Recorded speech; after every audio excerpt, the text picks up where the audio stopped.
Hello. Ẹ̀yin èèyàn mi, a máa kú bó ṣe ń lọ. Ẹ ṣé gan ni bẹ́ẹ̀ ṣe ń tẹ́tí sí wa.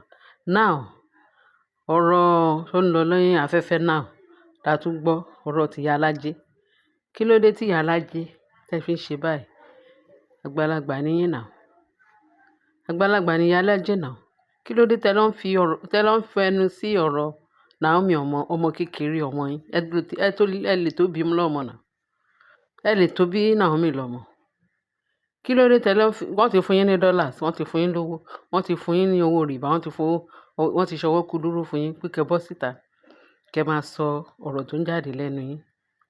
Ó yẹ kó máa, ibi tí wọ́n ti ń fún kábíyèsí ní respect, ó yẹ kó máa fún yín respect. Nísìnyí tẹ́ wá ń ṣe bíi pé bóyá ó ní bó ṣe jẹ́. Ẹ lọ ń dá sọ̀rọ̀ Naomi. Ẹ dẹ̀ mọ Naomi o. Ẹ dẹ̀ rí láàfin, ẹ dẹ̀ mọ gbogbo bó ṣe ń ṣe. Ẹ mọ̀ pé èèyàn jẹ́jẹ́ ni. Ẹ mọ̀ pé kò ní wàhálà, kò ní kíni. Kí ló dé? Ṣọ́mọ yẹn gbójú sókè tó wò yín rí ni? Can you imagine? Ẹ̀yin àgbàlagbà ló ń dá sọ̀rọ̀ tí ó kàn yín. Naomi o, kò sẹ́ni tó nà o, kò sẹ́ni tó bá wí o, kò sẹ́ni tó ní lára ọkàn dídí kó ẹrù lọ. Tẹ́yìn náà bá rẹ́ni tó ń disturb yín nílé ọkọ yín, ìyẹn tẹ́ bá lọ́kọ o, wá pẹ́ mọ gbogbo rírì nǹkan tó ń ṣẹlẹ̀ nílé ayé yìí. Tẹ́ mọ nǹkan tó ń ṣẹlẹ̀ ní matrimonial home. Kò yẹ kí ẹ máa dá sọ̀rọ̀ ọkọ àti ìyàwó anyhow bẹ́ẹ̀ yẹn. Ẹ dẹ̀ mọ gbogbo àwọn tí kábíyèsí kó wọnú ilé. Tí wọ́n sọ pé wọ́n fi ń ṣe fọ́rífọ́rí fún Naomi torí pé ó kó ẹrù ẹ̀ tó lọ. Ṣé tí Naomi bá sọ pé òun ti ẹ̀ ṣe mọ́? Torí gbogbo nǹkan tóun fojú ẹ̀ rí ní, tán fojú ẹ̀ rí ní ààfin. Ṣé tó bá tẹ̀ tó bẹ́ẹ̀ yẹn, tó bá pé bẹ́ẹ̀ ló ṣe rí. Ṣé kò yẹ kí ẹ rí ìdí kan àbí ìdí kejì? Ìyẹn ìyá alájẹ ni mò ń bá wí o. Kò yẹ kí ẹ rí ìdí kan àti ìdí kejì pé nǹkan tọ́mọ yìí rí lélẹ̀, nǹkan tó rí lélẹ̀ ló ṣe sá fún ẹ̀mí ẹ̀. Ọmọ sá àsálà fún ẹ̀mí ẹ̀. Bẹ́ẹ̀ ni. Because wọ́n ní olè kì í wá bí kò ṣe ní láti pa àti láti parun. Àwọn tó wọlé ní ọ̀nà àìtọ́, àwọn tó fi ilé ọkọ wọn sílẹ̀, àwọn tó ká wọn mọ́lẹ̀ tán bí tadìẹ, tán sá lọ, tán fa wọn mọ́lẹ̀ because of kábíyèsí. Wọ́n fẹ́ bá Naomi du ipò Naomi. Àbí bẹ́ẹ̀ kọ́? Wọ́n dẹ̀ ti ọmọ yẹn kúrò. Wọ́n ti ọmọ yẹn kúrò níbi ire ẹ̀. Lágbára ẹ̀jẹ̀ Jésù, ibi ire ẹ̀ tọ́lọ́run sọ pé kó padà torí kò tí ì tọ́ láti kúrò níbi ire ẹ̀. Pé kó padà sí ibi ire ẹ̀. Gbogbo ẹnikẹ́ni tí ó ní ẹ̀jẹ̀ lára, tó lómi lára, tó jẹ́ pé Ọlọ́run ló dá, tó sọ pé ó fẹ́ ti Naomi kúrò nínú ibi ayọ̀ ẹ̀. Ó ń tọ̀hún kó gba àdúrà gidi gan, kó sọ́ ṣòkòtò ẹ̀ pé kó Ọlọ́run jẹ́ kóun náà rí ibi ayọ̀ ẹ̀, kóun náà dé ibi ayọ̀ ẹ̀, kí ire ayọ̀ ẹ̀ kó má sàfù.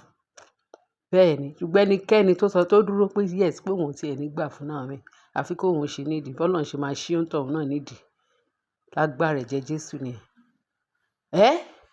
Yóò ṣídìí ní láyé, yóò ṣídìí ẹ̀ lọ́run. Lágbára ẹ̀jẹ̀ Jésù, tógo bá jẹ́ ti Jésù Kristi lókè. Kí ló dé? Kí lọmọ yẹn ṣe fún yín? Kí lọmọ yẹn ṣe fún yín? Kí ló ṣe fún ẹ̀yin ọmọ èèyàn adánihùn? Ẹ̀yin ẹlẹ́jẹ̀ tọ́yìn tí ó jẹ́ pé ẹ̀jẹ̀ tọ́lọ́run dá sí ara Naomi ló wà lára yín. Tọ́lọ́run dẹ̀ dá the same time tó dá gbogbo everybody èèyàn ló dẹ́yìn náà gẹ́gẹ́ bí èèyàn àwòrán Ọlọ́run. Lẹ́dẹ̀ bẹ̀rẹ̀ sí ní victimize Naomi. Ogun ọ̀run. Lágbára ẹ̀jẹ̀ Jésù, ogun ọ̀run máa dáná dẹ̀yìn lórí. Tógo bá ń jẹ́ ti Ọlọ́run alààyè. Tó bá pé lóòótọ́ ni Jésù kú lọ́jọ́ kẹta, tó kú tó sì jíǹde ní ọjọ́ kẹta, tó re òkè ọ̀run. Tó dẹ̀ sọ pé ó máa rán ẹ̀mí mímọ́ wá fún wa. Bóyá àwọn tó bá gbàgbọ́ kì yóò jẹ̀bi. Tó bá pé òun ni à ń sìn, àbùtòun tí Naomi ń sìn. Lágbára Kristi ọba ìyanu. Lágbára Kristi ọba ìyanu. Ọlọ́run á dìde fún ìrànlọ́wọ́ fún Naomi. Ṣé kò wá tí ì dìde fún? Ó ti dìde fún. Gbogbo ogun ayé Naomi Ọlọ́run ti ṣẹ́ gbogbo ẹ̀. Ó ti kó gbogbo ẹ̀, ó ti ṣù sórí ọ̀tá. Bẹ́ẹ̀ ni. Kọ́ máa jagun wọn lọ. Wọ́n á bá Ọlọ́run wájú. Kí ló dé? Tẹ́ẹ̀jẹ́ kọ́mọ yẹn rójú ráyè láti ṣe ìyá ọmọ ẹ̀ àbí láti ṣe ẹ̀mí ẹ̀. Ọmọ sá fún ẹ̀mí ẹ̀. Ẹ wá ní ó kàn lọ. Torí ẹ̀ lẹ ṣe fẹ́ gba ààyè ẹ̀. Lè rí gbà o. Ọlọ́run máa ṣí gbogbo yín nídìí pátápátá. Ó dìgbà náà náà. Mò ń bọ̀ wá Ọlọ́run kò ń yá. Ó ń bọ̀ o. Láì bìkítà, láì fọ̀rọ̀gùn, láì mọ̀. Unexpectedly ni Jésù máa dé. wá bá gbogbo ẹ̀yin tẹ́ ẹ̀ ṣe ibi fún Naomi. Kí ló dé? Ẹ jáwọ́, ẹ jáwọ́, ẹ jáwọ́ kí ogun ọ̀run kó má bàa dáná lẹ́yìn lórí, kó má bàa fọ́nà sí yín nídìí. Lágbára ẹ̀jẹ̀ Jésù, ẹnikẹ́ni tó ń wá ìpalára Naomi, ìpalára yẹn máa go back to the person in Jesus name. Kí ló dé? Ẹrú wo nǹkan tí wọ́n tún sọ pé ìyá alájẹ lọ́sàn-án gan, ìyá alájẹ ní wòye, ó yẹ kí irú ẹ̀ máa jáde lẹ́nu ìyá alájẹ ní nǹkan tá a gbọ́. Wọ́n ní tí èèyàn ò bá gbọ́ yín kí inú ò ń bàjẹ́. Ọlọ́run má yẹ kí inú wa bàjẹ́ lórúkọ Jésù. Kí ni eléyìí ta tún gbọ́ pé ìyá alájẹ ní kinní kan, ìyá alájẹ ní kì í pé wọ́n ná Naomi o, kò sẹ́ni tó victimize ẹ̀, ó kàn déédéé kẹrù lẹ́nu ìyá alájẹ, kò sí problem. Ẹ ti yé kí iye àwọn èèyàn àti sọ síwájú ẹnikẹ́ni wípé ibi tó ń dáná ọ̀rọ̀ tó ti ń ṣe kánsẹ́lì ní irọ́ fúnra wọn nítorí Naomi àti Adéníkáwò àti kábíyèsí. Lágbára ẹ̀jẹ̀ Jésù, it will go back to ẹlẹ́rù ló máa forí ẹ̀ fọ̀n iná ẹ̀, ló máa forí ẹ̀ gbé ẹrù ẹ̀ Jesus name. Amen. The mighty name of Jesus. Àfi tí ò bá sí Ọlọ́run bàbá ìyanu tó dá gbogbo wa, tí ò bá sí Ọlọ́run lókè nìkan, ní gbogbo agbára láyé àti lọ́run láti fi fúnni nínú ènìyàn nípa èyí tá lè fi gbà wá là. That is Jesus Christ. Òun la dẹ̀ ń sìn. Tó wáyé pé lóòótọ́ òun là ń sìn lótìtọ́ àti lódodo, Ọlọ́run máa jà fún wa. Torí ẹni wa ni Naomi. Bí Naomi ṣe wà yẹn, gbogbo àwọn olólùfẹ́ wọn sọ̀rọ̀ àǹdí ẹ̀ káàkiri. Gbogbo àdúrà olúkálukú lórí Naomi. Ó lágbára, ó ga gbogbo èèyàn. Àdúrà pọ̀ ju èpè tẹ́ ẹ̀ ṣẹ́ lọ.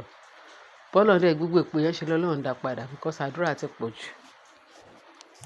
Pẹ̀lú wọ́n ní àwọn ológo náà máa ń bínú olófo máa ń bínú ológo, yes. Àwọn olófo náà máa ń bínú ọmọ ológo. Torí Naomi jẹ́ ọmọ ológo láàárín gbogbo ọ̀pọ̀ èèyàn. Ẹ wá ń victimize. Olúkálukú máa gba tiẹ̀ gẹ́gẹ́ bí iṣẹ́ ọwọ́ ẹ̀. Agbára Kristi. Torí Ọlọ́run sọ pé òun lòun bọ̀ kankan. Èrè òun sì ń bẹ pẹ̀lú òun láti san fún olúkálukú gẹ́gẹ́ bí iṣẹ́ ọwọ́ ẹ̀ ti rí.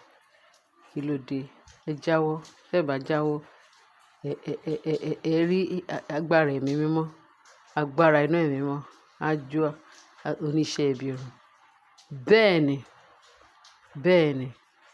Naomi, keep on praying. Ogun ti ṣẹ́ fún ẹ. Ọmọ ológo ni ẹ́. Àkàndé èèyàn sì ni ẹ́ pẹ̀lú. No weapon fashioned against you shall prosper in the mighty name of Jesus.